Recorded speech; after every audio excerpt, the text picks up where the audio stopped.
Good afternoon and welcome to Channel 8 Sports and East Brunswick High School football at a rather frigid J. Doyle Field, where today East Brunswick enters round one of the state playoffs against an old nemesis, if you will, Madison Central. Hi, I'm John Meggiolaro, being joined by Phil Hill and Jim Allinder. And gentlemen, if nothing else, the weather is going to be a factor today. It really will. But let's talk about East Brunswick first, Jim. Okay, that's me. As, of course, we've been following the Bears all year, and we have a pretty good idea as to what their capabilities are. For this game, we also have to mention that the wind is a major factor. We're getting gusts up here of 30 miles per hour. I just hope we're still standing in the same place after this game. But as far as what that does to East Brunswick's offense, it could mean a lot, because we know that Brian Forte depends a lot on his passing game, and the receivers are excellent also. But in talking to Marcus Borden, the East Brunswick coach, he made mention of the fact that East Brunswick feels that they can run on Madison Central, and he points to the last drive of that earlier game played this year in which the Bears won 19-14.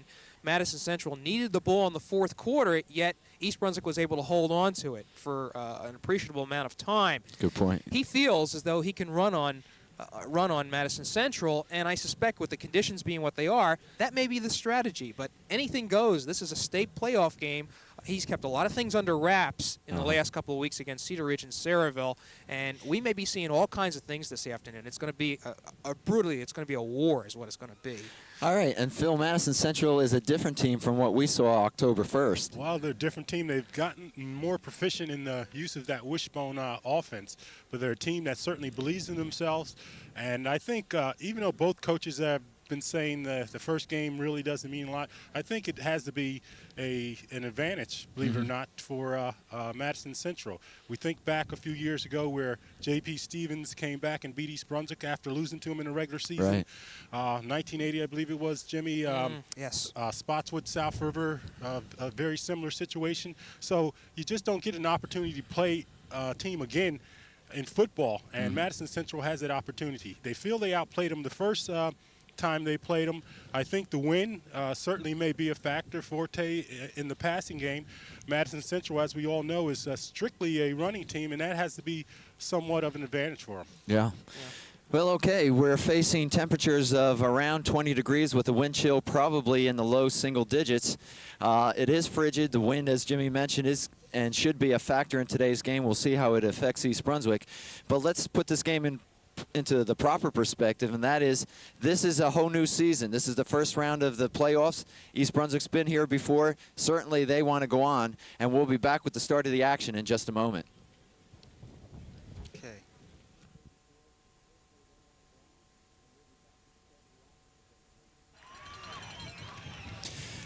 All right, we're about ready to get this game underway. East Brunswick, Madison Central for the first round of the Central Jersey Group 4 state playoffs.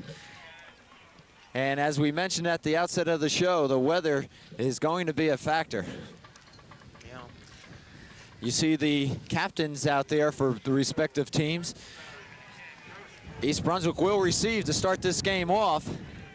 John, I wouldn't be surprised if the kicker for Madison Central, Scott Flynn, puts this in the end zone. That's how strong the wind is. It's blowing from the left to the right. And last week against J.P. Stevens in the second half, Madison Central was about as dominant as I've ever seen against a J.P. Stevens football team. And we've been watching them for a number of years, but they have an excellent game, especially led by quarterback Ed Walsh, who's number one. You're going to watch him pitching the ball out. I suspect Madison Central is going to try to go wide on East Brunswick. Don't forget, East Brunswick has the Flynn brothers on the flanks. And if that doesn't work, then perhaps Central will try to go on the ground. Phil mentioned, John, that the Spartans do not have a passing game. They do have an option play that I saw last week in which Walsh would go wide and then pitch the ball back to, I believe it was Chris Nugent, 23, who lofts a pass deep, hoping to get the East Brunswick, the defenders sucking up on the play. And we may watch for that too. Okay, as Jimmy said, the wind is blowing rather hard. It's going across the field. In other words, it's going across from the East Brunswick bench toward the Madison Central bench, but more on an angle, if you will, from the East Brunswick corner of the end zone to the far side to the Madison Central corner of the end zone. We'll see what effect, obviously, that will have on the passing game, and also what effect this cold weather will have on running the ball and whether there will be turnovers, and if so, what impact they'll have on this game. But we're about ready to get it off. Flynn will kick off for Madison Central.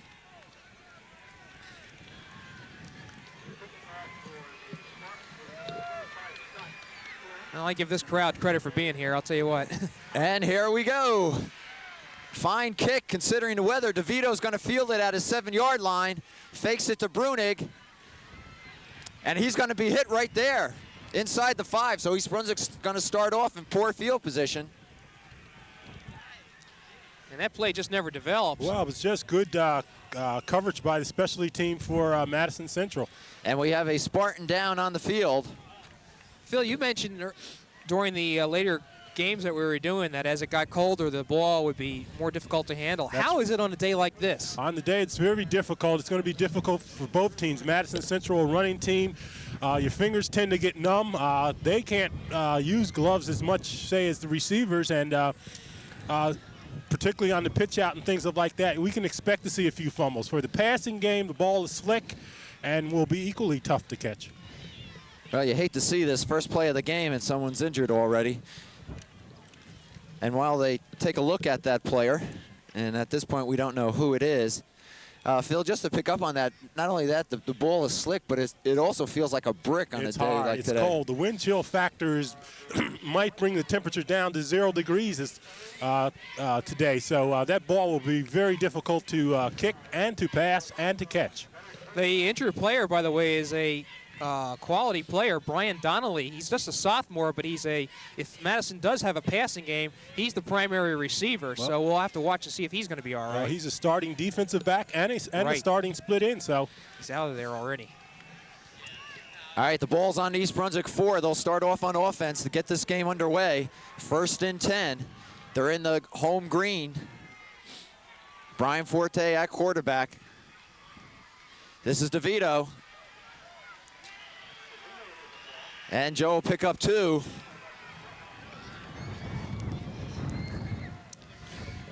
Madison Central very, very tough on the line. That's a veteran group. They're not all that old, a lot of underclassmen, but they have played together for 2 years, and especially watch number 72, John Santora. He's a defensive tackle on the right side. Excellent player. He made the tackle there. He actually tripped Joey up with his legs.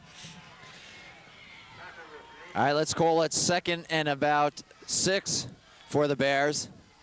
Here's Brunig. Billy close to the 10-yard line. It'll bring up 3rd down.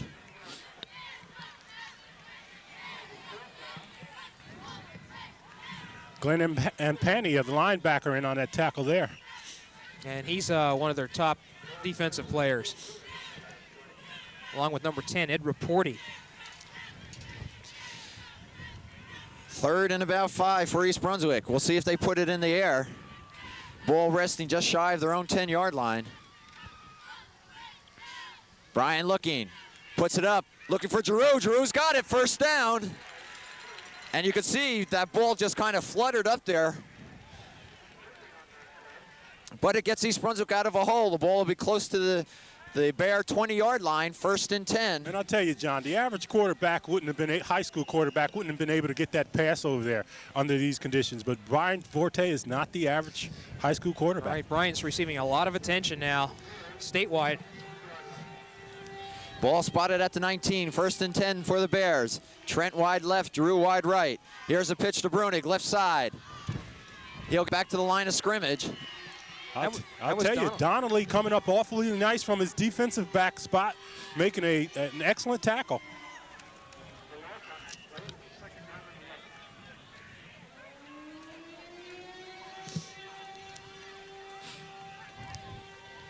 Good speed in the Madison Central defense. Brunig lost a yard. It's 2nd and 11. Ball at the East Brunswick 18. 9:37 to go here in the first period. Forte still has it. He's got some running room. He'll cross the 20 and go out of bounds. Looked like there's going to be more there than what happened. Well, that's a good example of the speed on the Madison Central defense. They were caught a little short, but reacted very well and was able to stop Forte. Well, we talked about the improvement in East Brunswick, but this Madison Central team has improved also. They've only given up 7 points per game defensively, so they can be very tough. All right, 3rd and 10 for the Bears. Ball right on their own 20-yard line. This is Brunig. Billy will pick up maybe 3, but it'll be a 4th down, and the Bears will have to punt it away. And I'm looking to see if Josh Miller is going to be doing the punting, but I suspect that Forte, probably now healed from that groin injury earlier in the season, is going to be the kicker, and going to need a good kick here. This is going to be interesting to see what happens here. Walsh goes back, number 1. He's the quarterback for Madison Central. Forte stands on his own 10. And he gets it off. Fine kick despite the wind. And the ball's going to be spotted right at the 50-yard line, and that's where Madison Central will start on offense to start their offensive series this game. They really couldn't ask for a better punt in that situation. The wind blowing as hard as it is, and Central not being able to get a run back. I think the Bears have to be well pleased. Right, but nevertheless, Madison Central has excellent field condition. So watch for the pitch.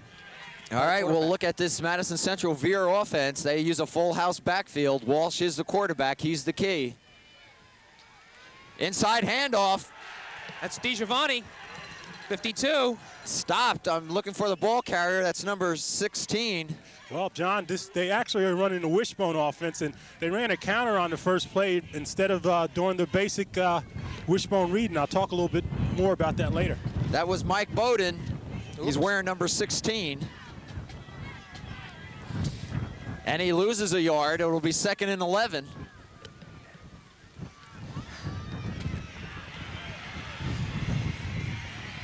And Walsh has the ball. He's going to score from Madison Central. And that's precisely what Central was able to do last week against J.P. Stevens. What a fake. I was faked out, to be honest with you.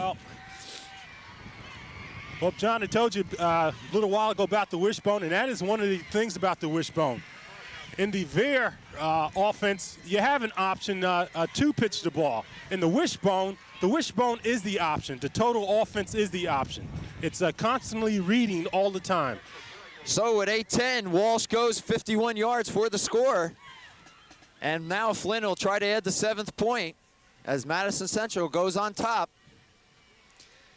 Kick is up. And it's good. So East Brunswick finds themselves down 7-0. We have Mark Harmon is on the ground. Holding his midsection, it looks.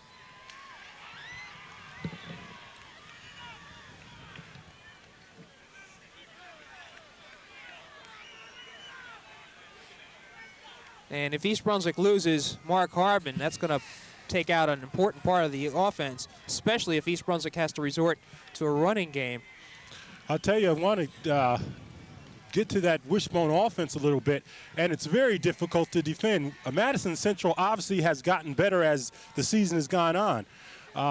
With the wishbone, the defense has specific jobs that they have to do. The linebacker and tackle and guard have to take care of that fullback. The defensive end has to take care of the quarterback, and the outside linebacker and other defensive back have to take care of the pitch man. And Walsh simply read, faked to the line to the fullback, saw an opening and took it down to sideline for a touchdown. And that's the way the wishbone is supposed to work. All right, Mark Harmon is still down. Phil Hostler out there looking at him. And as Jimmy pointed out, this would be a major loss for the Bears. Well, you have to wonder what that injury is. He's looking at the inside of his leg now. And they're bringing the card out, believe it or not. Or they're going to try. So with 8:10 to go, Madison Central's on top 7-0. Mark Harmon is down, and they will bring out the cart, obviously, to transport Mark back to the trainer's room.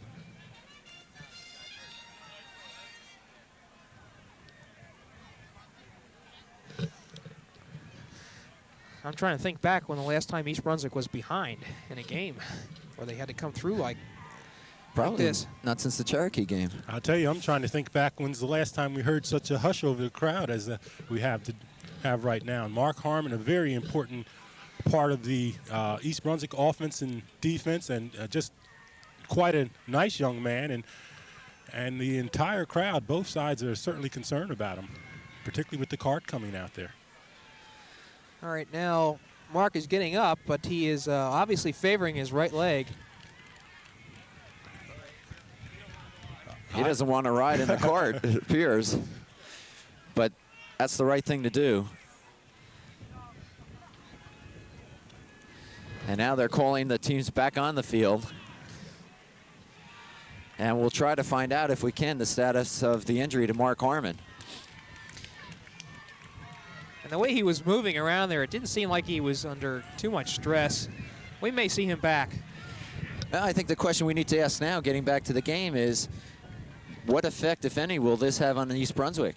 Well, John, East Brunswick has been able to come back many times before, and I think they certainly can come back now. And it's very early in the game. Mark Harmon certainly is a very important cog, but they have quality players, and all they can do right now is carry on and hope that Mark comes back out. All right, he's not going to the bench. Phil Hostler is taking him to the trainer's room, so we'll have to see if Mark returns for at least the first half, if not the second half.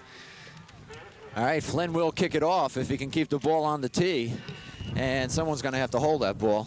One thing I've noticed too, gentlemen, is that the numbers we have in our program are not right. Well, they don't match. They don't match what Madison Central has.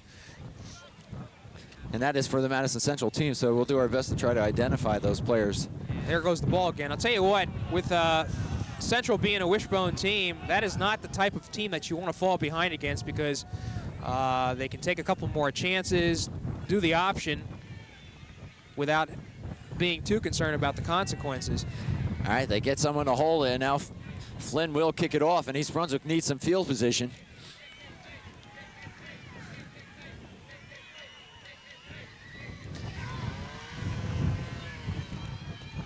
And DeVito will field it at around the 10-yard line. Joey DeVito up across the 20, fumbles the ball, and it's recovered by Madison Central. It is. So turnovers, as we mentioned before, can play a big part. And this is crunch time right now. We're early into the first period. East Brunswick really does not want to allow. Okay, DeVito himself is down now. If we can pan to the other side there, you'll see DeVito leaning down. He must have taken a good shot. Phil, is the body itself also become more prone to? Well, these players were out here and warmed up really early. The players out on the field aren't quite as cold as we are, Jimmy, that's for sure. And they try to stay pretty loose. So, yes, it certainly affects you some, but not to the degree you might expect.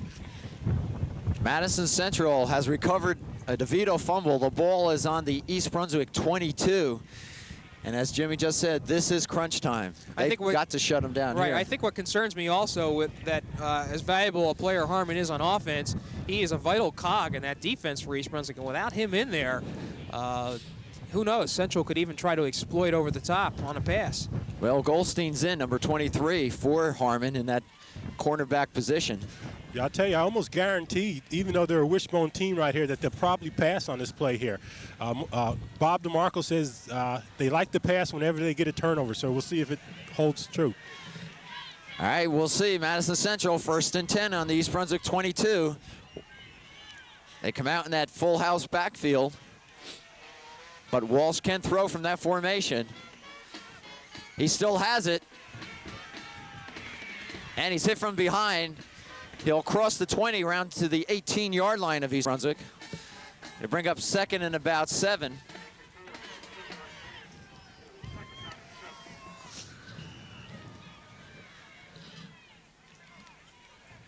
And you may see the pass here. It's very possible. They send Lally, number 5, wide left. Donnelly wide right. Inside handoff, going nowhere. That was Lasante right there, John. Number 11. Dan Lisanti, Right. Vinny's younger brother. Exactly, he's a sophomore. So brings up third down. Rather important play right here. They need to keep Central from getting the first down. As it is, they're probably in field goal position right now with this win. Ball on East Brunswick 19, 3rd and 7. Walsh keeping it. He's going to be dropped for a loss. Number 55. That was Flynn. Big play right there by the senior, John Flynn. He's been doing the job all year. Right. East Brunswick really needed that play because it makes the field goal try. And Scott Flynn is coming out to attempt this from the 32-yard line, let's say, or about the 30. So it'll be a 40-yarder, but believe it, this is well within his range. And I think the Bears ought to be well advised to watch for the fake. Brunig drops back. This will be a 40-yard attempt by Flynn. Madison Central on top, 7-0. Ball is down. The kick is up. And it's good. So Flynn adds 3 more to make it 10-0 with 6 minutes to go here in the first period. And that was a good case of the wind helping it along. It made it by plenty of distance, but probably if there wasn't any wind, it would have fell short. I'll tell you, Madison Central has everything going their way right now, and East Brunswick on this next series here is going to be very important that they really get into the game. So the Bears are down 10-0. They've only been on offense for 1 series. Well, I'm keeping an eye on the trainer's room to see if if Harmon returns.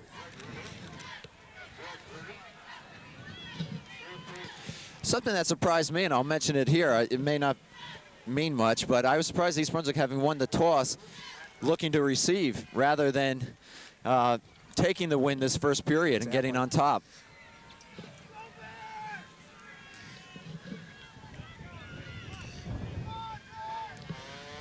Flynn's kick. It's very short. It's a free ball. And it's going to be dropped on by number 40 for East Brunswick. That's Greg Rulo. I think it would have been wiser to let it go out of bounds. Well, it was a loose ball over there until somebody touches it, and I think the decision was, rather than, waiting for it to fall out of bounds, better get on that ball. All right, so East Brunswick will have it at the 16-yard line, their own 16, 1st and 10. They trail 10-0 with 5:58 to go here in the first period. Forte brings him out. He has Trent and Drew wide left. Brunig, and Brunig has stopped right at the line. He may have even lost a yard. Very slow off the ball, it appears, thus far. That's Keith Berry on the tackle there. A good, solid tackle. Another one of those quality linemen for Central. All right, they say Brunig got back to the line. It'll be 2nd and 10.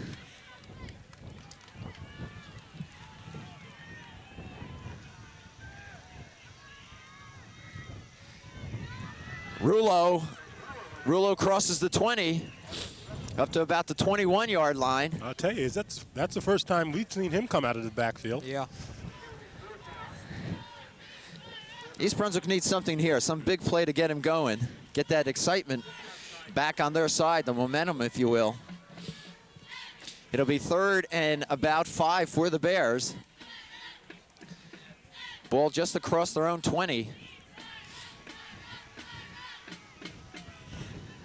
Forte being pressured. He's going to be dropped for a loss inside the 15-yard line. And that was the 2 bookend tackles, Stanovich and Santora in there. And Stanovich sacked Ryan twice in the first game. So he's right back at it again. East Brunswick will be forced to punt. More importantly, they'll be punting from their own end zone. Forte will do the punting. He's standing on about his own 4-yard line. Now he'll move back to about the 3. Walsh is back for Madison Central. A lot of pressure up front. Forte gets it off. The wind is holding it up. And now he gets a roll. And it'll go out of bounds at about the East Brunswick 36-yard line. And once again, excellent field position for Madison Central. East Brunswick just can't seem to get out of the hole, John. Well, that wind is obviously a factor, but I think Borden's going to have to change his strategy. He felt, as we said up top, that he could run on Madison Central. That does not appear to be the case. And perhaps Borden is waiting for the change of position with the quarter change. We still have, what, 4 minutes left to go before he attempts to put it in the air. But right now, the Bears have to stop. 1st and 10 for Madison Central. Ball on the East Brunswick 36. Here's an inside handoff to Angelucci. And Angelucci fights for about close to 9 yards. So it'll be 2nd and let's call it a long one. And the pressure falls on the East Brunswick defense now.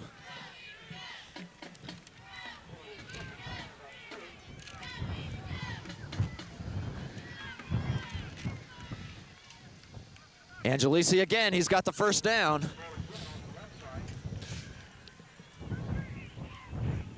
I'll tell you, Ed Walsh is doing a nice job of running that wishbone offense. When you realize that when you break out of the huddle, there's no predetermined play. It's all reading. He does whatever the defense gives him. Ball at the East Brunswick 25, 1st and 10 for the Spartans. Walsh still has, he pitches it back. Lasanti, and he'll get back to the line of scrimmage. And you saw that high risk that's taken when you pitch the ball out, but Walsh, fortunately for Madison Central, was able to time it just right, and they did get back to the line of scrimmage. John Flynn playing good defensive end there. And that's what East Brunswick has to do, is penetrate. Excuse me, John, I was going to say force the quarterback to do something perhaps sooner than he wants to. 2:55 to go here in the 1st period. East Brunswick's down 10-0. Madison Central has a 2nd and 10 on the East Brunswick 25. Looks like someone jumped offside, but they're going to let it go, and that's Bowden with the ball. Pick up 3 yards.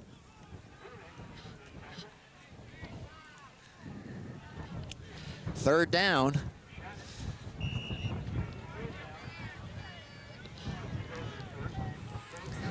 Third and about 8. Gentlemen, it's getting cold. It's getting cold. There. That's right. Donnelly wide right. Walsh is looking, going to throw it in the corner for Donnelly. White's right with him, good defense. So we have another field goal attempt coming up by Flynn. He was successful from 40 yards out. This one's going to be slightly longer, probably about 42 yards, but it's dead center in the field. And off his first attempt, one has to think that he can do this also. Well, we'll see if East Brunswick can get some penetration up front. Get a hand up there. This will be another 40-yard field goal attempt for Flynn.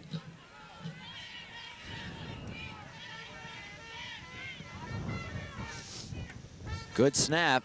Kick is up. Hits the crossbar and goes over. Oh, mercy. Oh, mercy. Yeah. And I wonder if that isn't an omen. Well, certainly you can say the ball's bouncing in Madison Central's favor. Clearly, clearly. 42-yard field goal. I tell you, they came out. They certainly at the beginning of the game and warm-ups were a lot louder than the East Brunswick team, but East Brunswick certainly looked like they were prepared. Any indication of what might be reflected in the coaches. Well, I think defensively, Phil, other than that one run by Walsh for the touchdown, the Bears have not played all that bad. It's just that they have this brutal wind against them. Well, I'm saying the Bears haven't played that bad, but Madison Central certainly has played well. Oh, yeah. All right, so Flynn will do the kicking off. Madison Central is on top now, 13-0 with 1:52 to go here in the 1st period, and East Brunswick really needs some field position. They will have the wind to their backs at the change of the quarter. And quite honestly, they look stunned at this point.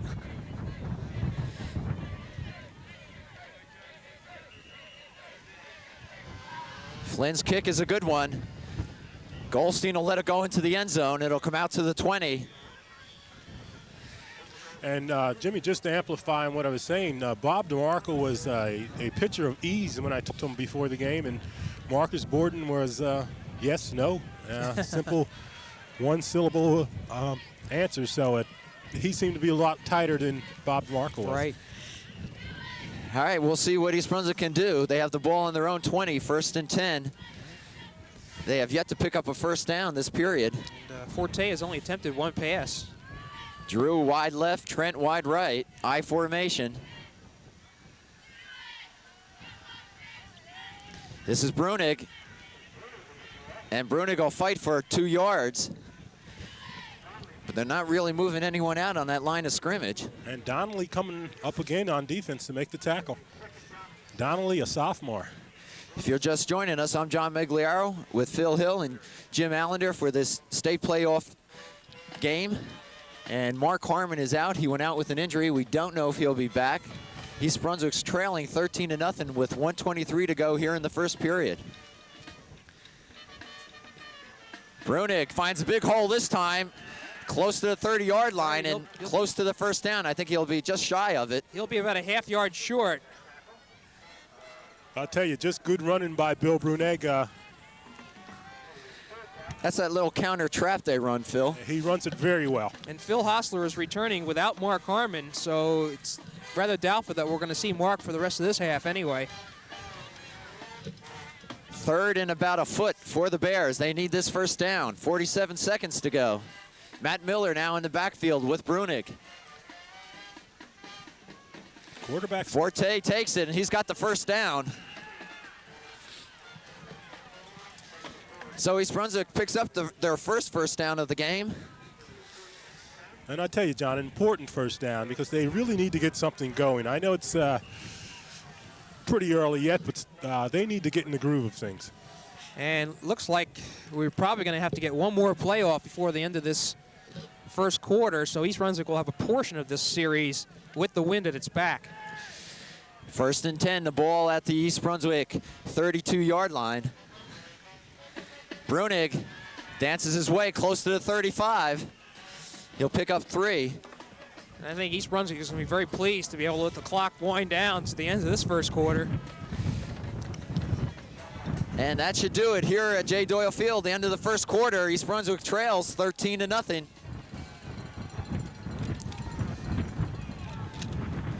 And there's really not so much more we can say. I think the wind has been demonstrated to be a major factor in this game. Central playing inspired football. And quite frankly, Phil, I think the Bears are going to have a difficult time coming back against this defense. Well, the defense is extremely tough, and the conditions.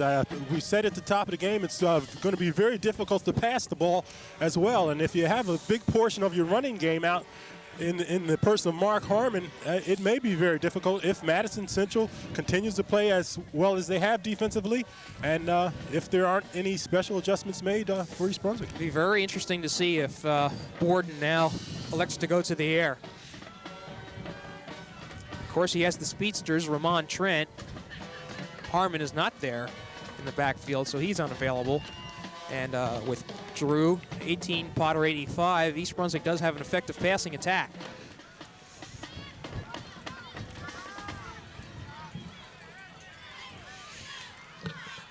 All right, the Bears, 2nd and 7 on their own 35. Forte, he's got some time being pressured. He's going to be dropped.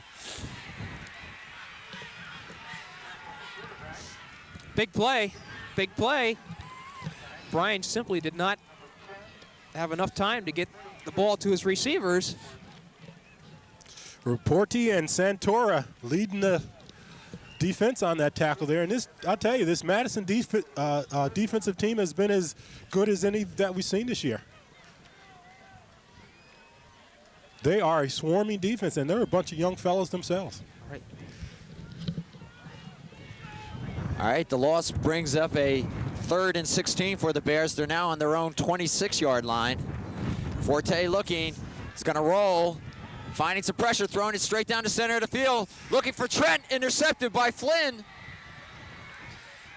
And he's gonna be taken down close to the East Brunswick 15-yard line. And that was not a well-advised pass for Brian Forte to throw.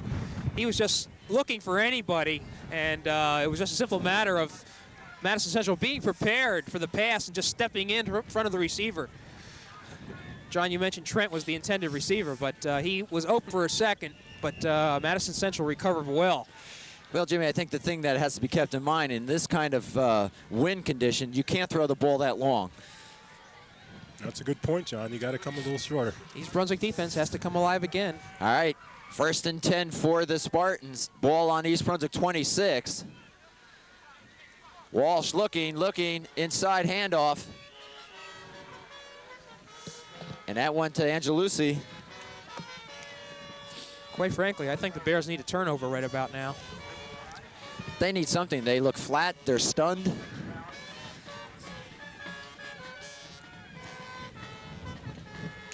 Let's call it 2nd and 9 on the East Brunswick 25. 10:18 to go before half. Walsh still has it. He crosses the 20 and inside to the East Brunswick 18-yard line. And some nice bit of running on Walsh's part there, spinning for those couple of yards. I'll tell you, Jimmy, I just can't say enough. The junior, Ed Walsh, does a masterful job of running that wishbone offense. Yes, he does. Not a young man of many words. He's sort of like Marcus Borden, yes and no on answers, that sort of thing. But obviously he lets his talking be done on the field. 3rd down, and I think this is going to be 2-down territory for Madison Central in view of the wind. 3rd and 4. That's Angelucci, short of the 15. We'll see if he has the 1st down. I think he's got it, John, by about a half yard. You're right. And they're going to bring the chains out to measure. Well, they're just getting us colder. There's really no need to measure, I don't think. I wouldn't think. Yeah, I would say he's got it by about a half yard. Certainly the length of a football.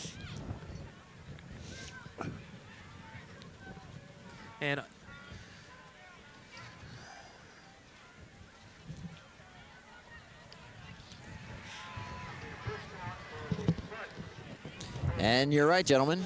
1st down, Madison Central. You know, in addition to Madison Central being in a position to score again, this also lets the clock run down for East Brunswick with the wind at its back, and that's really hurting them right now. Ball at the East Brunswick 16, 1st and 10 for the Spartans. They're ahead 13-0 with 9:05 to go here in the 2nd period. Walsh is going right up the middle with it. He'll pick up maybe a yard. I don't know if that was a bobbled snap or what. It's a very strange play. You have to wonder if Walsh, if he sees a little opening there, doesn't do what Brian Forte does, and that's elect to call his own number. Well, he has complete control of whatever the offense does anyway. Let's call it 2nd and about 9 for the Spartans. Walsh, inside handoff. Oh, and that was big yardage right there. And East Brunswick's defense now is confused by that wishbone. I tell you, it's just a masterful job. And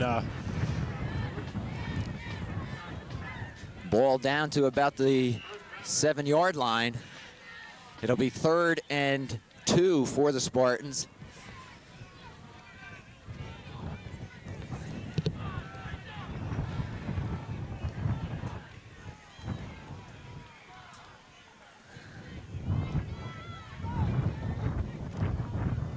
Inside, Angelucci, he's down to the 5.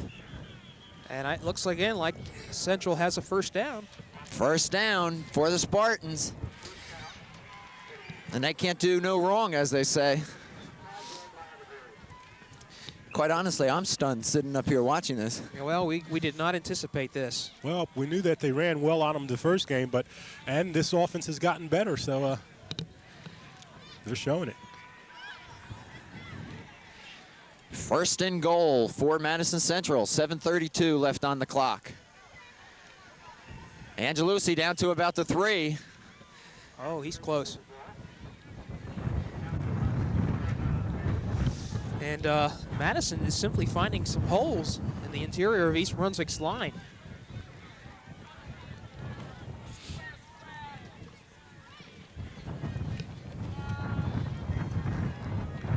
Touchdown here, gentlemen. It's going to be very difficult for the Bears to come back. 2nd and goal. Angelucci's in for the Spartans. 6:55 to go. And Madison Central now goes on top 19-0.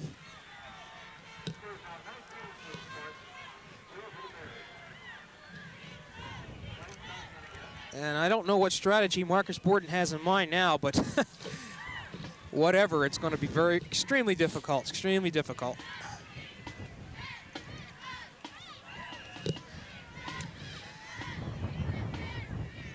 And we'll see if Madison Central is going to kick or they'll run for the 2 points. And they're going to go for 2. That's what they're going to do. Walsh has it. And he's going to be in for the 2-point conversion, 21-0. And if you were watching that play, I think it was a good indication as just how down East Brunswick is at this point right now. They really weren't able to stop it. I'll tell you, they certainly seem to be down some, but I want to say a little bit about Ed Walsh. And speaking to his father, Huey Walsh, who is, of course, the athletic director at Monroe High School, he said his son didn't want to be a quarterback. Ed Walsh is the reluctant quarterback, but he was sort of forced into it. And to handle the wishbone offense is difficult for an older, experienced quarterback to handle. So for a young junior like himself to handle it as proficiently as he has, it's just a super job. Of course, his father taught the wishbone at South River, so he's had some help. That's correct. All right, Flynn will kick it off. Brunig, DeVito, and Goldstein are back deep. Ball will be kicked on the ground. It'll be fielded by Matt Miller at his own 30. Miller's going right up the middle, and he'll cross the 45-yard line. And East Brunswick has their best field position of the afternoon. I'll tell you, Matt Miller, of course, ran the ball quite a bit last year, not too much this year, so he's glad to get his hands on the ball and made good use of it. And look for Brian Forte to go to the air. Expect Madison Central to be ready for the pass. It's going to be a difficult situation. I tell you, with the kind of competitor Forte is, he's not going to keep him down, believe me. 1st and 10, East Brunswick. 6:35 to go before halftime. East Brunswick trails 21-0. Forte looking. Throws it to the outside, looking for Giroux, and a good defensive play by Donnelly. And again, the rush by Madison Central, forcing Forte, I believe, to dump that off just a little sooner than he was expecting. Giroux had not turned his head yet, Phil. You're right. As a matter of fact, if he would have turned even after it was tipped, there might have been a possibility of catching it. 2nd and 10 for the Bears. Giroux and Trent wide right. Pumped by Forte. He looks over the middle for Potter. He's got him. 1st down, East Brunswick, and that's where they got to go, I believe. Dave Potter, a super catch. I think that's the strategy, Phil. You got to go to that big tight end, give him the ball. Got to go a little bit shorter than the long passes, right, as you mentioned before, John. And he's got a mismatch there. That defender is much smaller in size. So the Bears on the move, 1st and 10. They need a score before half, trailing 21-0. The ball at their own 33. Giroux in motion. Forte looking. Throwing for Giroux, intercepted by Donnelly at the 15-yard line. You got it. That's the 2nd interception from Madison Central this afternoon. Brian is down, but I don't think he's as much hurt as he is disappointed. Well, he looks to be hurt to me, he does Jimmy. now. I'll take that back. Yeah. He's down on the ground. Took a shot. I'll tell you, Brian Forte intercepted by Brian Donnelly, the sophomore for Madison Central.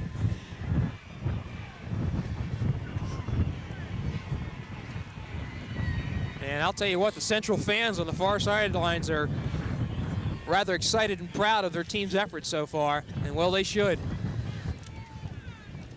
Brian is down. Marcus Borden is out there along with Phil Hostler. And, gee, I hate to say it, but Phil is looking at Forte's leg.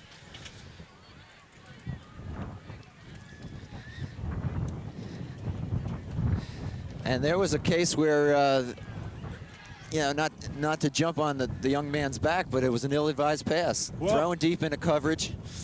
What I tell you what seems to me, John, this Madison Central team seems to be so very prepared for everything, defensively and offensively. All right. They are. Brian comes off the field on his own, under his own will. But it doesn't change the fact that the Spartans have the ball with 5:59 to go here before the end of the first half. More importantly, they're on top 21-0. And Central calls timeout, John. Their first. Well, I'll tell you, we certainly got to be concerned at this point. But I tell you, we also know that East Brunswick has certainly the ability to come back. And if Brian Forte is well, there's no way we can count him out at this junction. I would say that Brian Forte, the way we watched him walk off the field, will probably be able to come back. It doesn't seem like it's too serious of an injury. It's just that Central probably is one of the few teams that has been able to match East Brunswick in terms of speed in reaction. And you saw that in the way that first Walsh intercepted a pass, and then Donnelly. These are quick backs. They have good athletic ability, and Forte is going to have to really show his maturity and his prowess of being able to find his receivers, because the deep guys are going to be covered. And that one completion they had to Potter was one of the few successes. And more importantly right now, I agree with you, John. I think East Brunswick has to get into the end zone, at least put 7 points on the board to have a chance at coming back in the second half. Naturally, they have to shut down the Spartans at this juncture. Well, the other thing, too, is unless Brian is seriously hurt, he's got to come back. There is no next week. And he may be a little shaken up, but he's standing on the sidelines there. He's all right. It's first and 10 for Madison Central at the East Brunswick 16. And Angelucci carries 2 East Brunswick defenders to pick up 3 yards.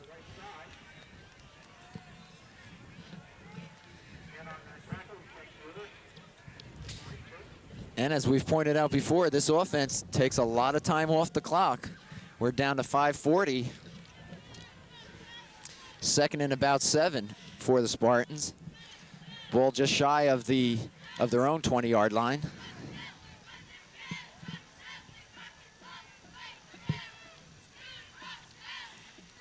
A little counter move, and that's Bowden. Just able to be tripped up by Bill Brunig. And if Brunig doesn't trip him up, he's gone. That's right. Bowden is one of the, again, a speedster for Madison Central. Once he takes off, he's hard to catch. He ran one for 40-something yards against them in the first game for a touchdown.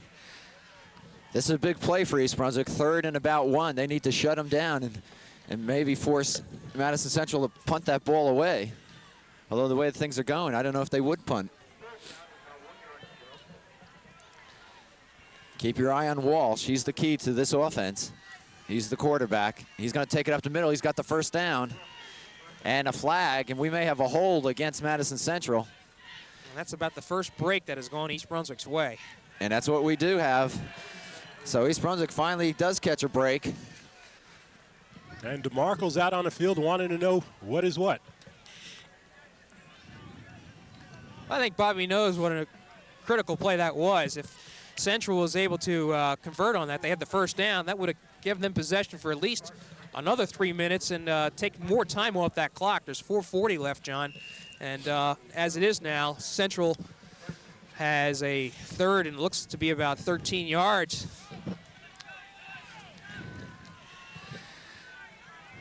All right, we'll see what the Spartans come up with. 3rd and 13. Ball deep in their own territory. There's that counter again with Bowden. And Bowden will cross the 20 to about the 22-yard line. Well, right now it gets to be a guessing game for East Brunswick. They have to take some chances, try to get to Walsh, and Eddie simply turned around and handed to his back. Well, I'll tell you, Jimmy, they really don't have to take the chances. What they have to do is do their individual responsibilities in order to try and stop Madison Central. That's what it's about, particularly against the wishbone. Okay, Flynn's in the punt. If you remember last time we saw him in this formation, he had a little trouble with that ball. But he gets a good snap, kicks it off.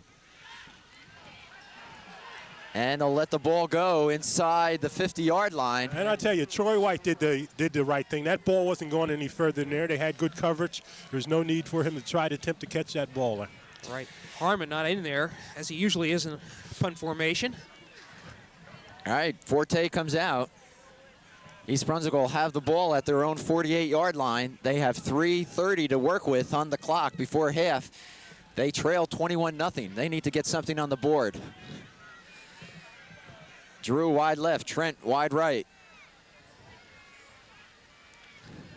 Forte looking, rolling. He's going to hold on to it. Crosses the 50, still on his feet at the 45, 40. Forte down to the 35-yard line. First down, East Brunswick. Rather fine play by Brian. They thought he was going to go out of bounds, and he decided to stay in. And I tell you, everybody talks about his ability because he has one of the finest arms in the state of New Jersey, but he's also one of the stronger and one of the better running quarterbacks there is. And the Bears cannot waste any time in between plays here. First down, East Brunswick.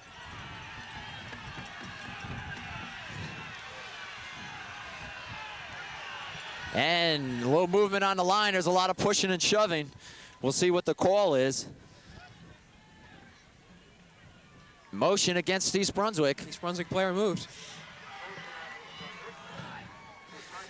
And so that'll move East Brunswick back 5. It'll put the ball at the Madison Central 40.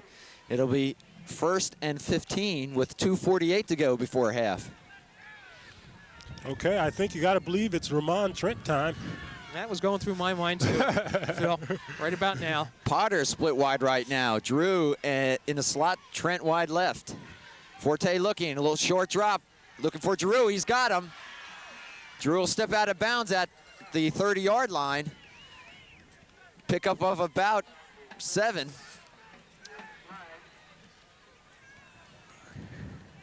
A legal block.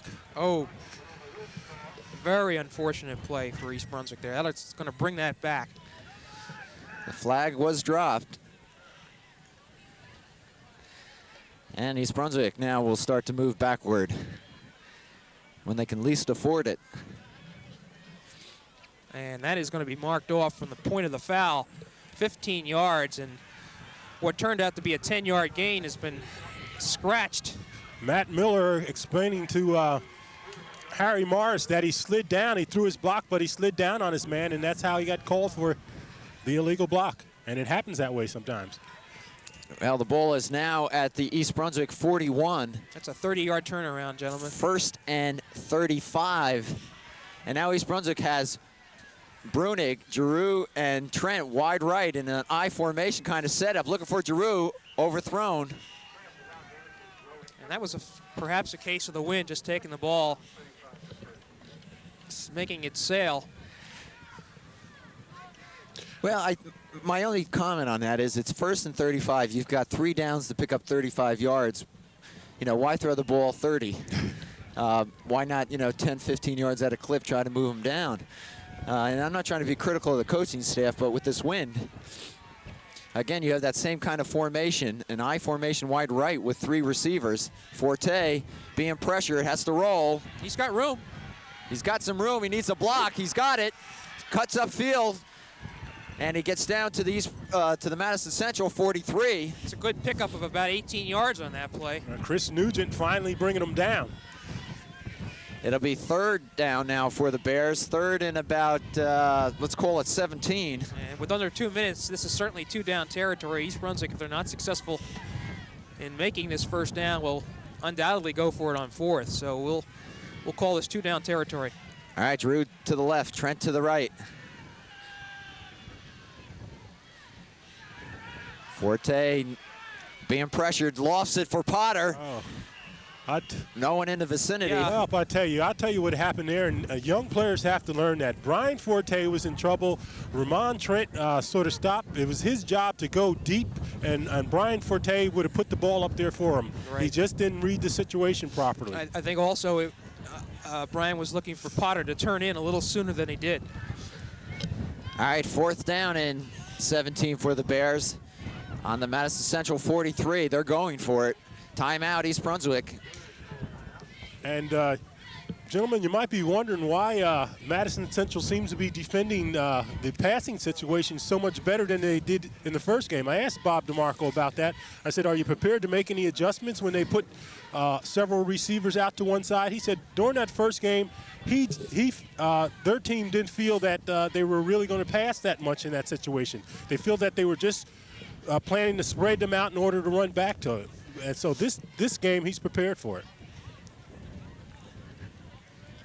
All right, you see Marcus Borden in the huddle with his offense, trying to light a fire under them. This is a 4th and 17. Wish we had a fire. Well, It is extremely cold. and I have to say, this is one of the coldest games I've ever been to. Yeah, it really is. Well, the wind chill factor certainly has it down to at least 0 degrees, I'm sure. And I think that's why it really puts a damper on East Brunswick's ability to come back under normal weather conditions. I think we give them a fighting chance, but being down 3 touchdowns in the face of this weather makes it just that much more difficult. All right, we'll see what the Bears come up with. They send Holcomb and Trent wide left. Madison has 6 deep backs.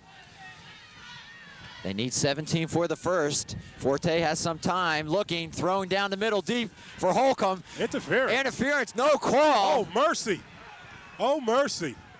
Shannon Holcomb was the intended receiver and was bumped. There was no doubt about it. I think the official might have been blocked out slightly, but seems to me one of the other officials should have called it. And Marcus Borden not raising too much of a protest on that.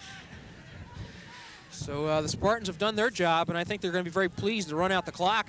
1:18 left, John. So they take over on their own 43. And East Brunswick has got to hope for some turnover here.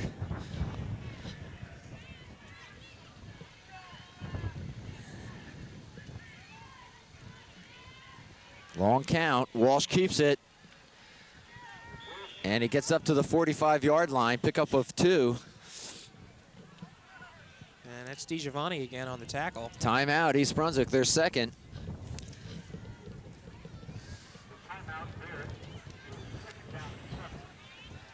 And they may have an opportunity to get the ball back, but it's not going to be with a lot of time. Well, but Nick Spadafino out there, I don't know if they call that timeout to make any special adjustment there, but I thought considering the time left in the half that they just might let it go, Jeff.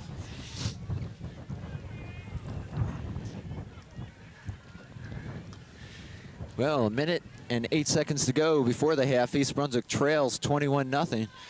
Should mention that the other semifinal game going on today in the Central Jersey Group 4 is the top seed Manalapan, undefeated with an 8-0 record, and that's why they got the top seed over East Brunswick, versus Neptune. And the winner of that game plays the winner of this game, and if it's Neptune, the home site would be either East Brunswick or Madison Central, depending on who wins this game. If it's Manalapan, the game will be played at Manalapan. That would be December 6th, 2 weeks from today. Well, we should point out, too, when we come out for that second half, East Brunswick will be kicking off. So they'll have to play D right away. Anyway, it's 2nd and about 8 for Madison Central on their own 46. Here's Bowden. And Bowden gets away. Oh, I don't think anybody's going to catch him. I don't think anyone's going to catch him. He's just too fast. Bowden's going to go 54 yards, and that may have put the icing on the cake. Absolutely. If the Bears entertain any notion of being able to come back, that run right there just squenched it. Interesting that it occurred in a state playoff game with little time left, John. Different circumstances, but sort of reminiscent of the way George Booth was able to score with no time, hardly any time left a number of years ago. All right, Flynn to add the 28th point if he can. And the fans are emptying out of the stadium, the East Brunswick fans. To go to their cars. Hopefully to come back for the second half. Kick is up.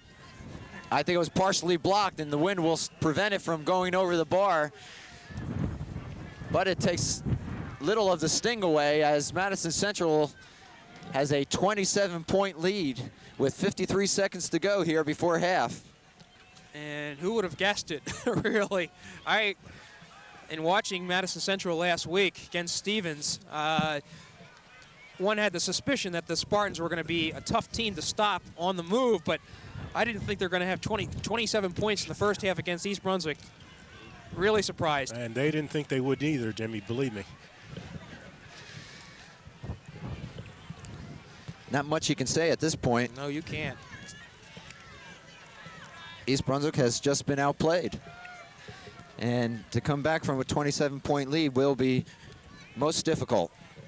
But they'll have a chance, one more chance, if you will, with 53 seconds. That's right, they are going to get the ball back.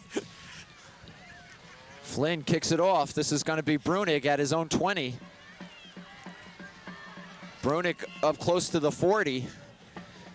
And that's where East Brunswick will take over.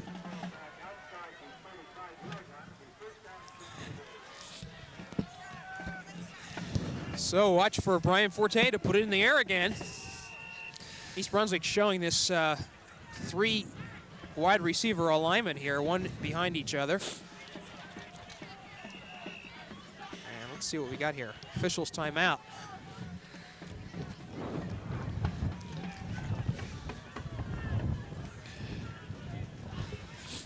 Phil, if you were Marcus Borden, what do you say your team at halftime? You let them know that this is the biggest game of their life. Madison Central scored 27 points and a half, and they certainly have the ability to score, and they just have to come out and play a different game. He also has to make some major adjustments.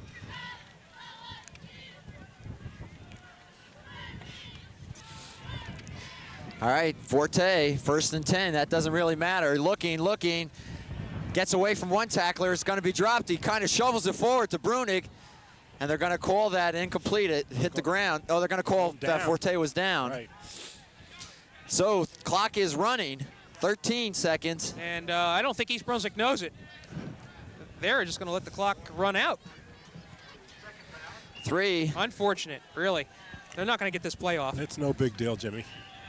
And that'll be it for the first half here at J. Doyle Field. A stunning 27-0 lead by Madison Central. Well, gentlemen, I don't know what to say. East Brunswick, as you watch them go off the field, is a rather dejected team. I don't think they've ever been in this position quite before, all the players. And the strategy at this point, I guess, is just to put the ball in the air and just hope for the best. Madison, of course, is going to be expecting it, John. Yeah, I don't know what more you can say. 27-0. What adjustments can you make? I think Phil made the best point of the day, and that is you say to your team, listen, they scored 27. Surely we can score 27, but we've got to do the things we know we're capable of doing. I think more than anything, they've got to get their heads back into this game. You're right. Of course, Bob DeMarco has to be smiling because he wanted to control that ball and keep it out of their hands. He's done that.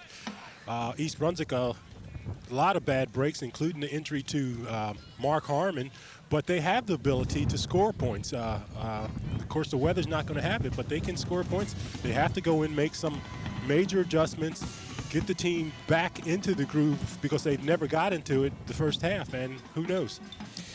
Okay, from J. Doyle Field, it's halftime. Madison Central on top, 27-0 in the first round of the state playoffs, and we'll be back with the second half action in just a moment.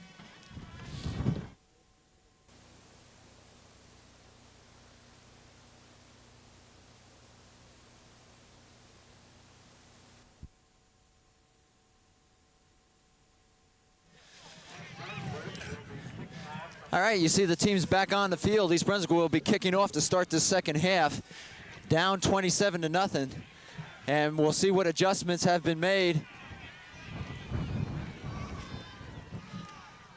Yeah, well, as we mentioned before, they got to be, some of them have to be mental adjustments. I think just really getting the team up to get them into the game. I don't think they've ever really been in the game during the first half, and I think we all know that they have the ability to score. They have the ability to play much better than they have, despite how well Madison Central has been playing. Gentlemen, you wouldn't be interested in the statistics, would you? They're very dismal.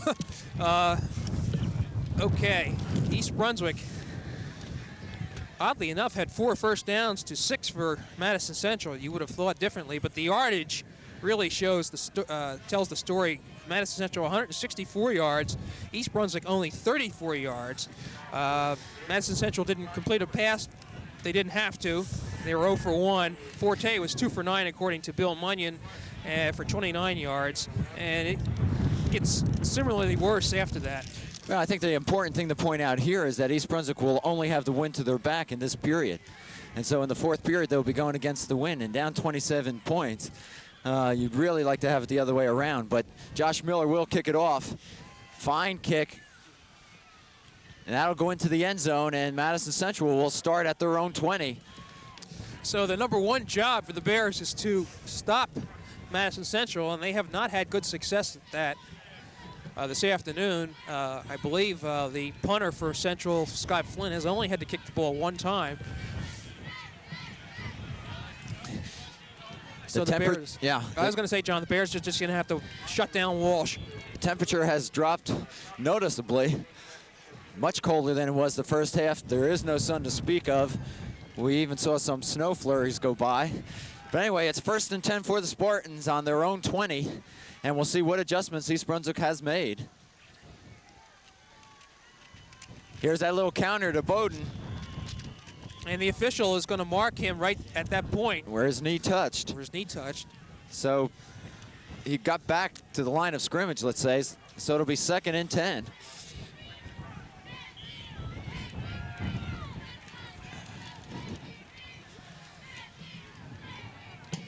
So if the Bears are going to do anything, this is the quarter to do it.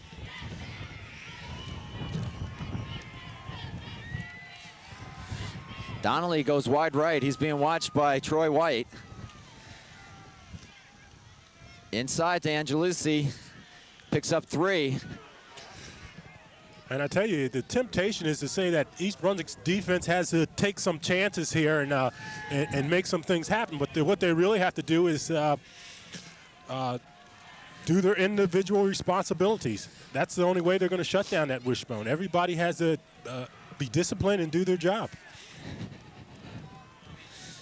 3rd and about 5 for the Spartans. Ball just shy of the East Brunswick 25. There's Angelucci. And he's going to be short. Okay. And we'll see if they send out the punting team. And the Spartans will. They'll punt. I see Flynn going out.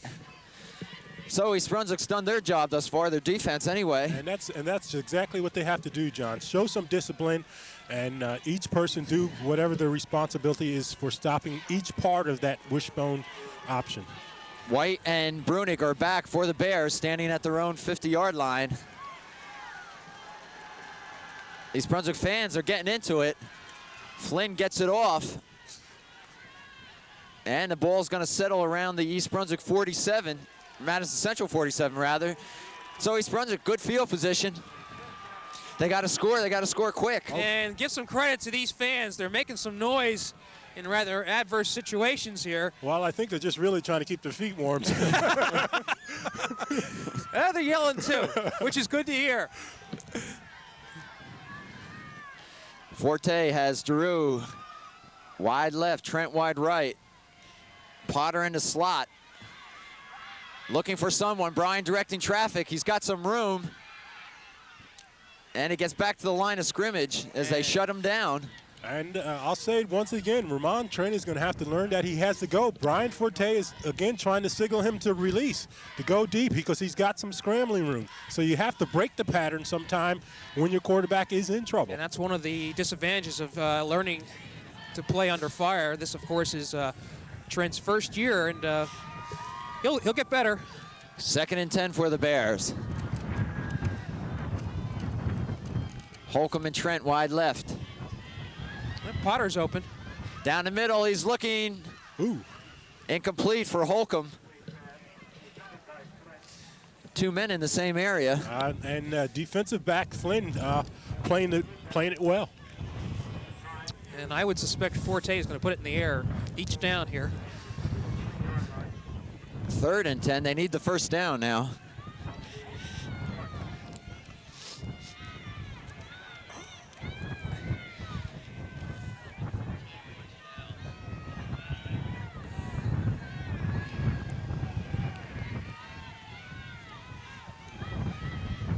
Poor pass by Bryan. He underthrows DeVito. Now it's 4th and 10. And why kick? Oh, you have to go. You have to go for it. Down by 27. Forte is back deep. Well, it looks like interestingly enough. It's still early yet. You can't just lose your head altogether. Well, okay. We'll see. Forte will punt. Looks for the corner. And the ball will go out at the Madison Central 22-yard line. Bryant's not really pleased with that kick. I think he was aiming for the corner, but angled it just a little off. And it's just another one of those things that happen when things don't go right for you. Okay, East Brunswick, what they have to do now is do what they did that first series, is cover your individual areas and shut that wishbone down. 1st and 10 for the Spartans. The ball spotted at their own 24.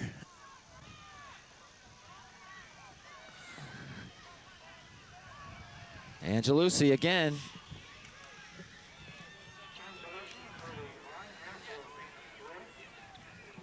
They bring up 2nd and about 7. 8:36 to go here in the 3rd period. East Brunswick and Madison Central exchanging punts to start this 2nd half.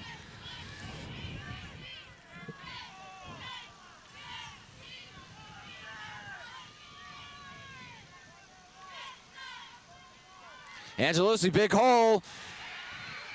Up close to the midfield marker. Boy, 1st down. Goldstein just able to get his hand on Tom Angelucci, preventing the junior speedster from going all the way. And really, that has been East Brunswick's problem all afternoon, not being able to stop Madison Central on those through the middle.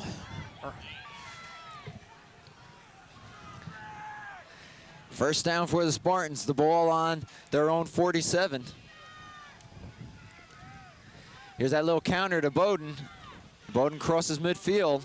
And that is the only predetermined play that Madison Central runs out of that wishbone, that counter there. They know they're going to do that. Everything else is read. I can't say enough about the job that the Madison Central offensive line is doing this afternoon.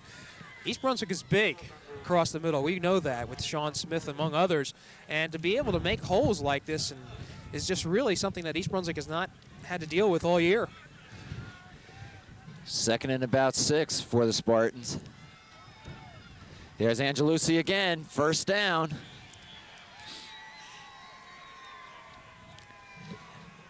And Phil, this is why, you know, not to disagree, but that's why I would not have punted. I would have, on that 4th down, take the shot, take the chance. Well, it was early. You could dig yourself a bigger hole. But I tell you, you got to appreciate the job that Ed Walsh is doing. Actually, what he's doing, once he takes that ball to snap from center, he's gliding down the line, riding with the fullback. If there's an opening, giving it to the fullback. If not, keeping it. If pressure's on him, then pitching it. And to be able to do that is an awful lot. And he's done it without any turnovers.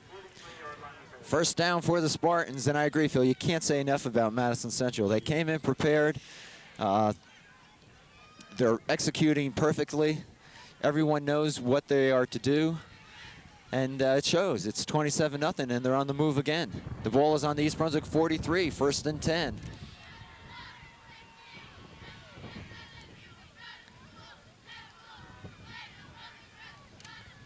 Angelucci, even when he stopped, he picks up 4 yards.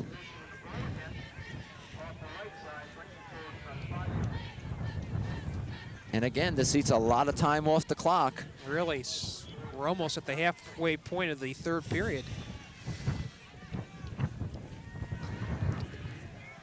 And if you're East Brunswick, John, you got to be frustrated right now. And East Brunswick needs 5 scores. I mean, look at it from that perspective. There's the pitch back to Lisanti. He's got the 1st down. Crosses the East Brunswick 30. And that pitch is their pass. They don't do any passing, but that is equal to their pass. That is their home run ball anytime they pitch.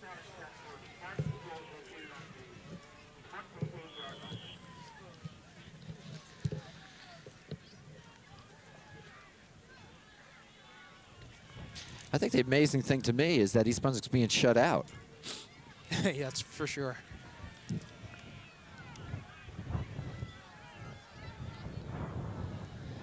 First and 10 for the Spartans on the East Brunswick 28.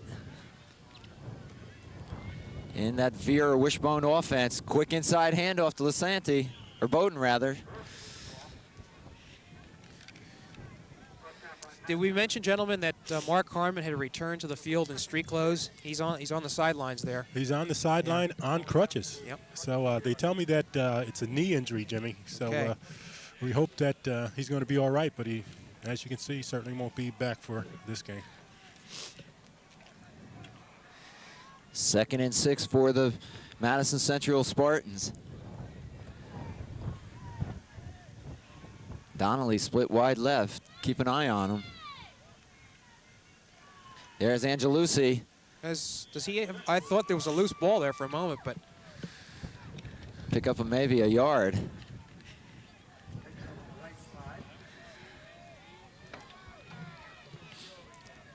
So a 3rd and about 6 for Madison Central. See if the Bears can stop him here.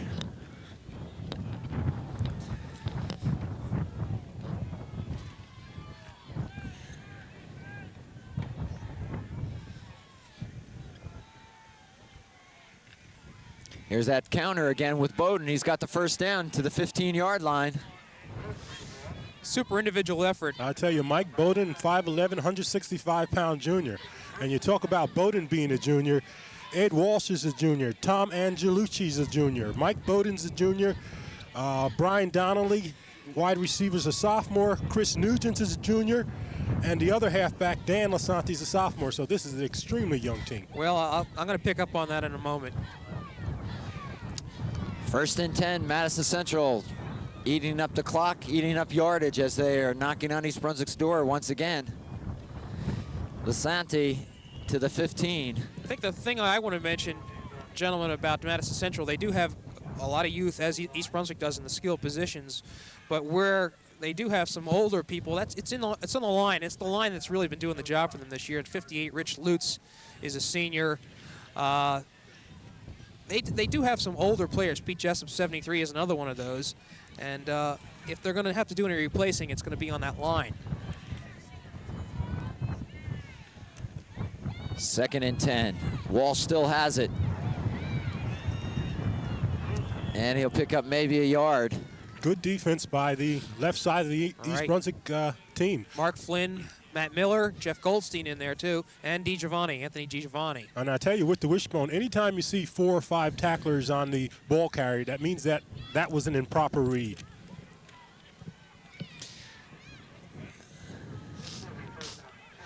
Third down and 10 now for the Spartans. And with this wind, if Madison does not convert on this play, the first down, I don't think they're going to go for the field goal.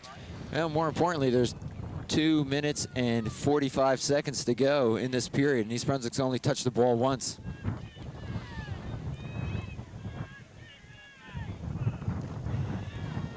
Angelucci breaks. He's going to score. Good night, Charlene, people.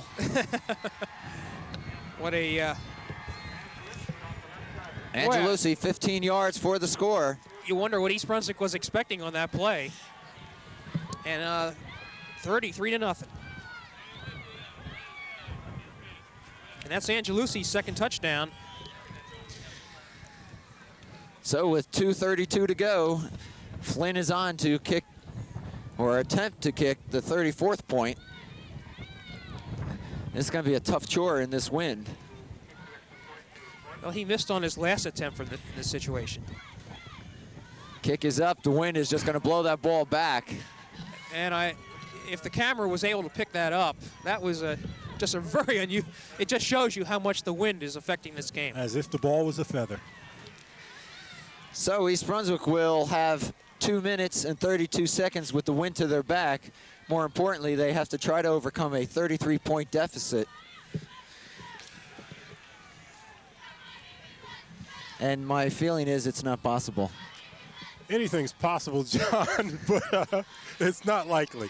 I'll tell you what is beating East Brunswick is the wishbone itself. If Madison Central were to be using a different formation with the same type of players they have, this game would be fairly even. But East Brunswick has not been able to handle the wishbone. It's simple as that. So we'll see what East Brunswick can attempt to do on offense as the wind blows the ball off the tee. And the Bears will now be playing for their pride.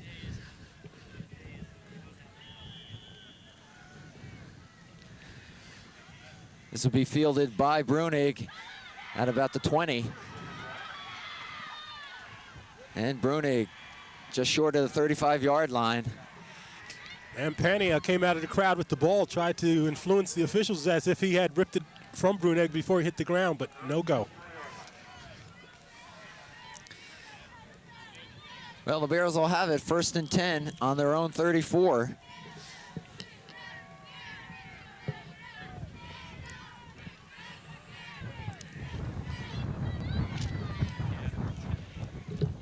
Forte looking. He's got his man Trent. Trent makes the reception, the first of the game, and almost breaks away, just short of midfield.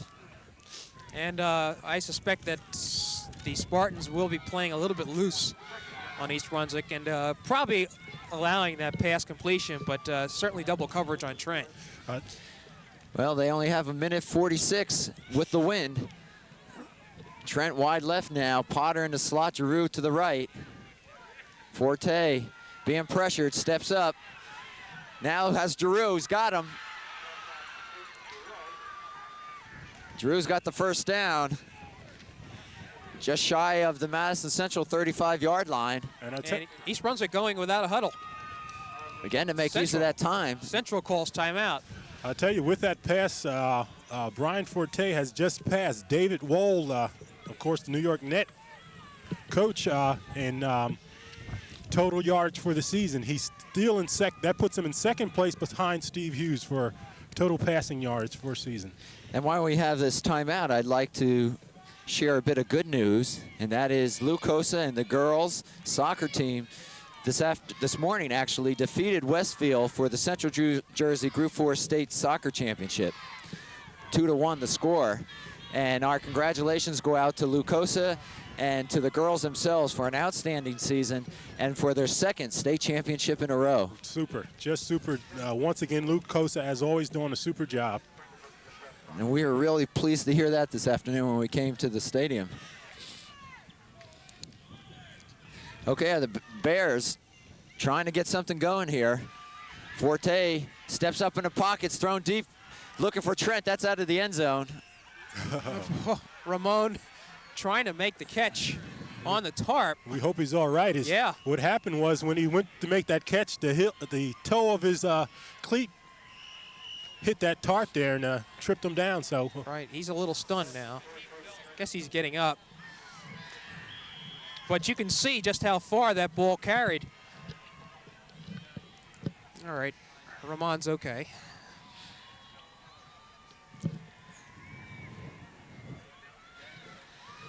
It'll bring up a 2nd and 10 as Ramon up and moving about.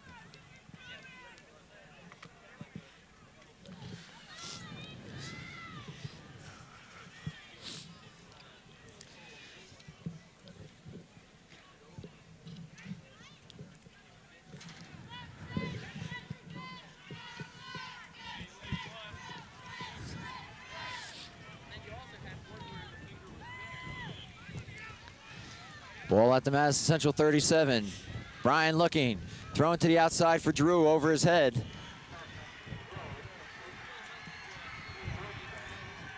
And that's a problem throwing to that side of the field because the wind really catches it. That's the direction the wind is going. Kind of cutting the field diagonally. Exactly. And you can see that ball just took off. And, bring up a 3rd and 10 for the Bears. I see Drew walking off the field rather gingerly. He looks like he... This might be a screen to Matt Miller here. He's in the game. Forte sets, steps up, being pressured. And he's going to be taken down. It'll bring up a 4th down. And that was Nugent Chris Nugent on that play, able to sack Ryan Forte. It may seem that at Madison Central is, just calling the right play every time, but they really can take chances. They're blitzing their linebackers. They're probably sending a couple defensive backs in, more or less daring Forte to throw. It's the 4th down, John. Yeah, no mystery, Jim. He is throwing. 4th and about 15 now. Ball at the Madison Central 37. There's the screen to Brunig. Brunig needs a blocker, cuts up the field, was going to be short of the 1st down. And so Madison Central will take over.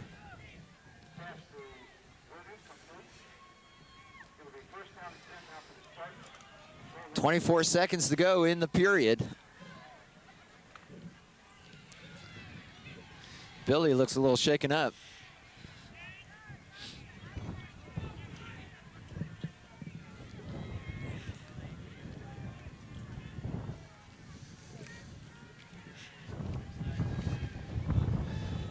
I don't know what the holdup is. Yeah, Brunig seems to be limping there a little. He took a shot around the leg.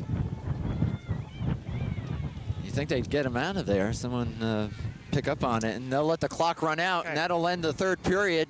Madison Central 33, East Brunswick nothing. That was a rather heady play by Coach Bob DeMarco, the veteran, seeing 24 seconds on the clock and knowing that you get 25 seconds to get off a play. He said, why run it? Well, I'll tell you, Jimmy, he's just a gentleman. I talked to him in the beginning of the game, and he says he's mellowed out over the years. You learn a lot after you're coaching a while.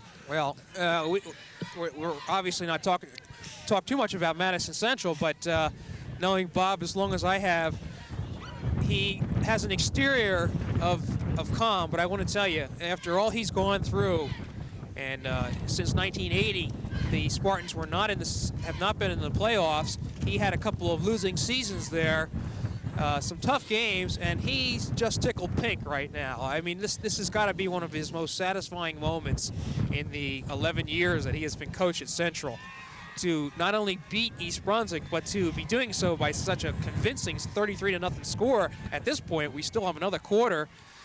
Madison still has another quarter to go. Well, here are the last 12 minutes, and Madison Central has the ball. 1st and 10 on their own 32. Angelisi, big hole, 1st down. And the Bears still not able to show any ability to stop that straight up the middle play. And I hate to sound redundant, but again, for the fans that are watching, it's just the inability to stop that particular offense, which is the wishbone. If it was a different type of offense, these teams would be very even. But the wishbone, if you haven't made the proper adjustments to defend it, it can kill you. 1st and 10, ball at their own 45. Madison Central dominating this game. And they finally drop Angelisi right at the line of scrimmage. All right, and a poor read. That's an example of a poor read by Ed Walsh there. He did not read well there. Probably the only poor thing he's done today. I was going to say.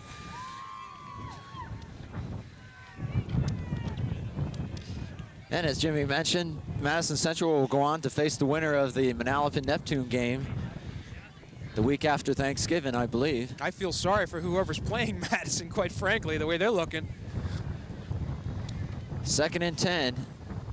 Walsh still has it, turns the corner up close to midfield. I asked Bob DeMarco, after that great disappointment in 1980 when Hillsborough beat them 10-7 at Giant Stadium, what happened? He says, well, they were awed. They got caught up in all the hoopla and the fact that they were at Giant Stadium. If they get the opportunity to be in the finals this time, it will not happen. And it looks like they're going to have the opportunity.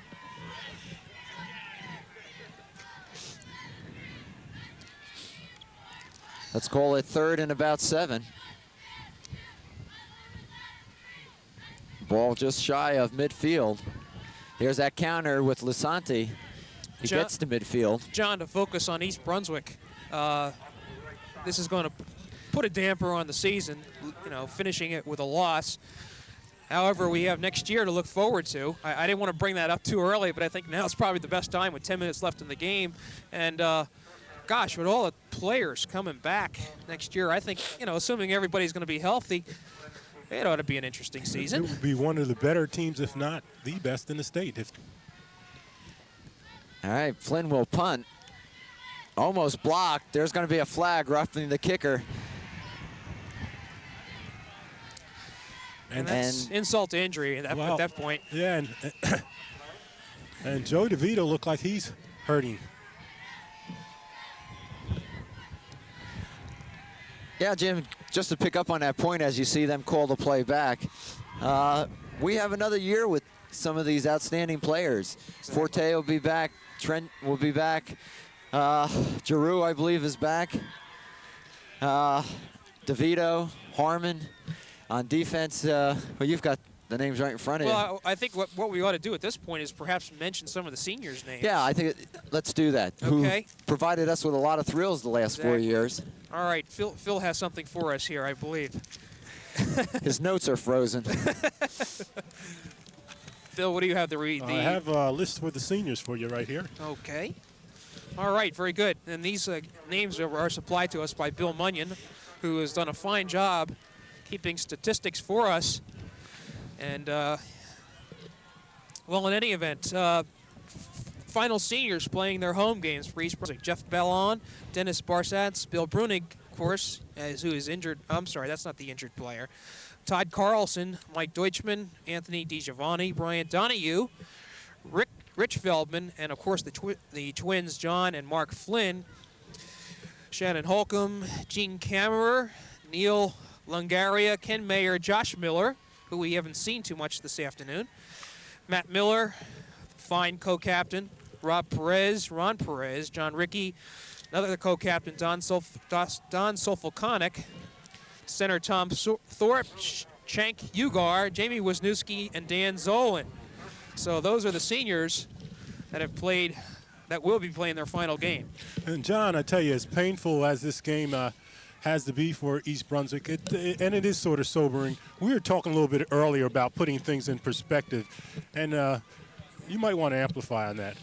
Yeah, Phil, it's difficult for us sitting here to get excited over the fact that East Brunswick's losing this game or disappointed.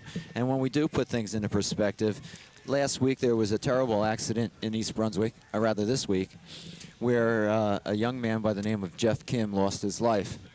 And to the Kim family, we all send our condolences. And that's what life is all about. And those are the type of losses that are the toughest to take. This is a game. These young men will go on and fulfill their lives. And when you see something like we saw this week and read about it, it kind of puts into perspective what this game of football is in any sporting event. And we don't want to glorify this game any more than it deserves to be glorified, and yet we want to say something about the young men here and to the Kim family, that our hearts go out to them in this time of sorrow. Well said, John. Joe DeVito coming off the field now. We've seen Mark Harmon, of course, is out. Joe DeVito coming off with a leg injury. We've seen Brunet go down, and we've seen Forte go down. It just has not been a good day for East Brunswick all the way around. Well, I kind of harken back to that field goal by Flynn when it hit the crossbar and rolled in. It kind of said that was going to be the day, their day, I think. But East Brunswick has surely nothing to be ashamed of this season. They opened with a loss against Cherokee, came back strong to win their next 8 games. And this is a playoff game. It's a different season. And as we go back to the action, you learn from these kind of things, although it's hard to believe in that at this point. 1st and 10 after the penalty, and that's Bowden, I believe. No, that's number 18. That's Rich Barcelo. Well, I think hard to believe that Madison Central is inserting its lineup with new players. As a matter of fact, we may have a new quarterback in there for them right now. I believe that's number 4. It would be Steve Hamilton. Which is the 3rd-string quarterback. Exactly. No, you're right, Jim. It is Hamilton, number 4. And a nice gesture by Coach DeMarco. Here's that counter. East Brunswick trying to rip the ball free, but the officials are going to spot it right there. It'll be just short of a first down. We have 8:45 to go in the game.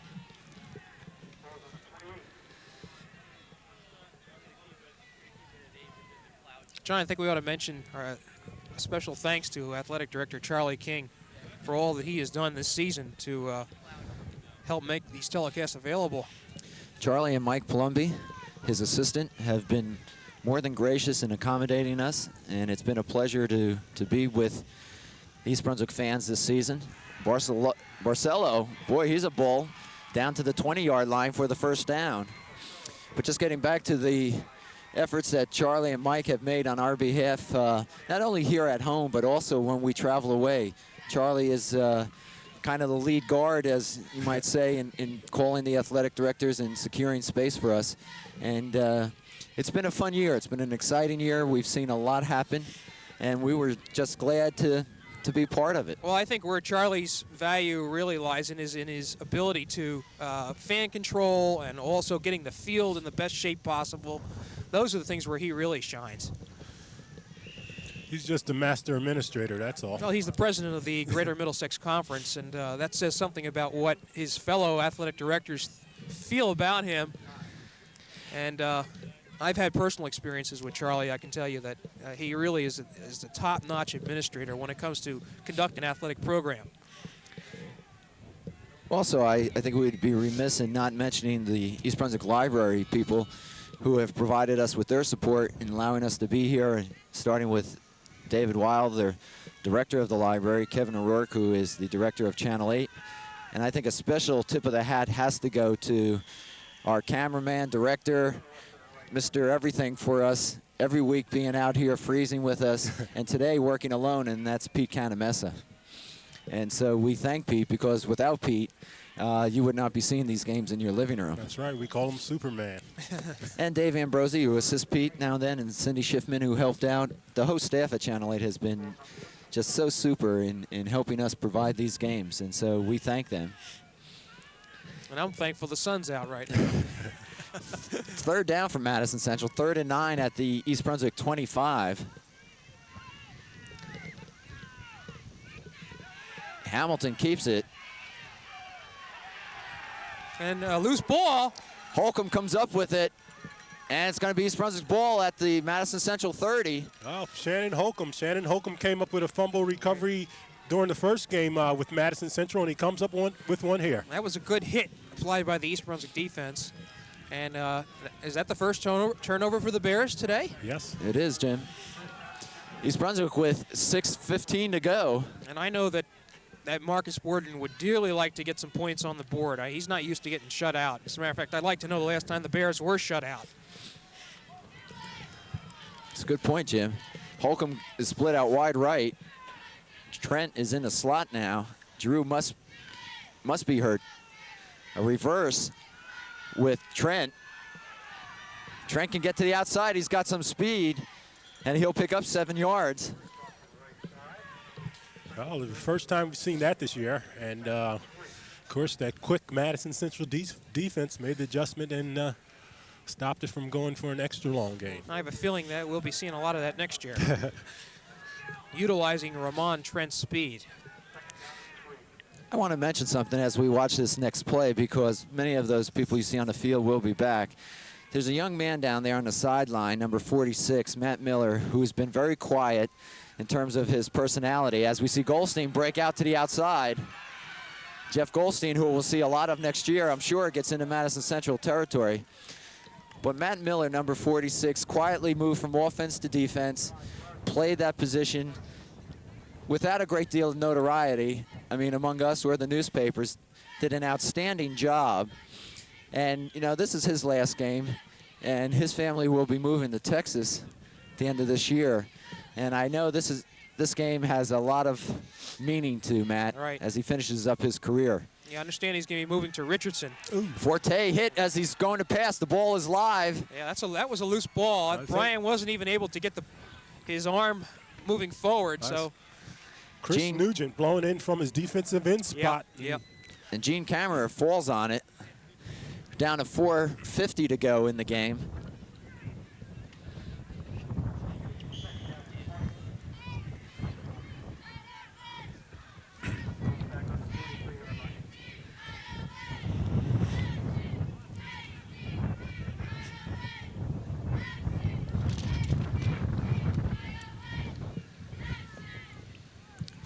Brian, quick hitch pass to Holcomb. Up and out of his hands. Good defensive play by Lasanti for Madison Central, and Holcomb is slow to get up.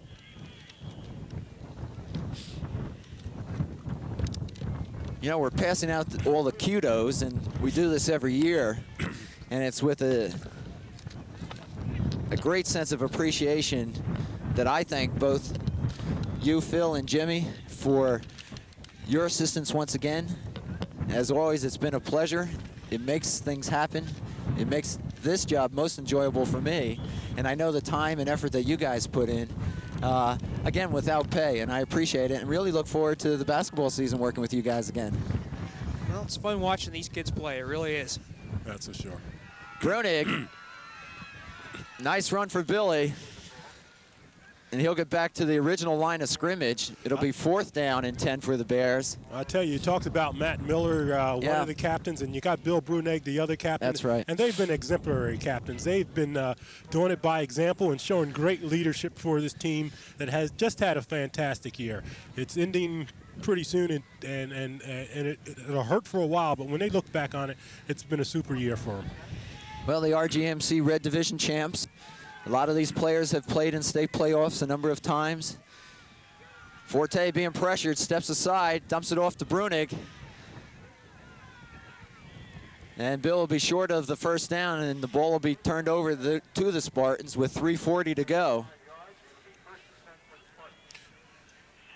I'll tell you another thing you think about, John. I used to come up here in the summer and try to lose a little bit of weight running around the track, and a lot of these guys were up here and really putting in a lot of time, and it's paid off for them this year. And a lot of those young players will be back, but for Marcus Borden, a tough person to talk to, but he gives an awful lot of himself and his time to his team, and he's to be congratulated for a super year. And his coaching staff. Yeah, you know, East Brunswick is a powerhouse in football, and we need to keep that in mind. And it's, you know, mainly due to the hard work and effort of Marcus Borden and his staff, the support of Charlie King, and the players. These kids, as you said, Phil, they come out in August, but more importantly, they'll start lifting weights now within the next week for next year. Yes, they will. You know, just a little interesting side note, Madison Central, while they will move on to the final of Central Jersey Group 4, has another little encounter 5 days from now on Thanksgiving. They're a team that still plays the Thanksgiving games, and they'll be going up against Cedar Ridge. That's a good point, Jim. And that's always a game of pride. it is a game of pride as we watch this play develop right here. And looking at that play, we can't help think, but what a super job the line, both offensive and defensive lines, have done this year. Harry Morris got on my case that I said he couldn't run across the street, so when I came out to the game, he ran across the track and said, "See, I can, Phil. You don't know what you're talking about." He's a good-natured guy, and he's a welcome addition back to the East Brunswick this year, and he's going to be around next year. So. You're right, Phil, some fine line play this year, offensively and defensively for the Bears. Ooh, that was quick. Quick inside handoff, and it'll be a 4th down for Madison Central. 1 minute and 45 seconds to go in the game. And some of those seniors that don't get a whole lot of time are going into the game now to be on the field for the last time.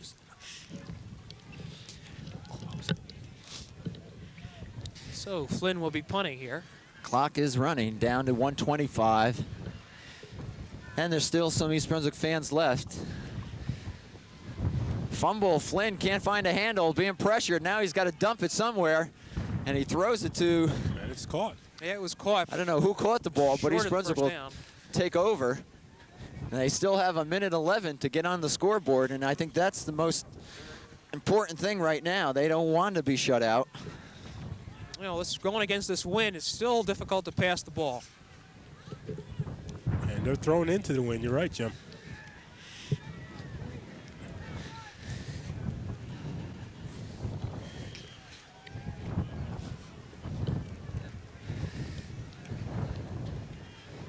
So maybe their last offensive set of 1987 for the Bears.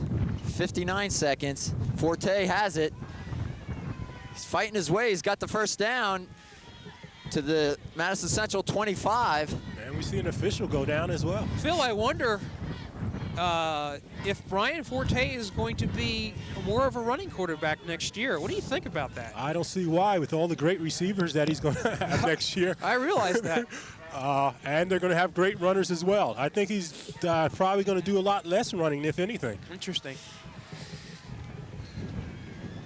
First and 10, 36 seconds, clock moving.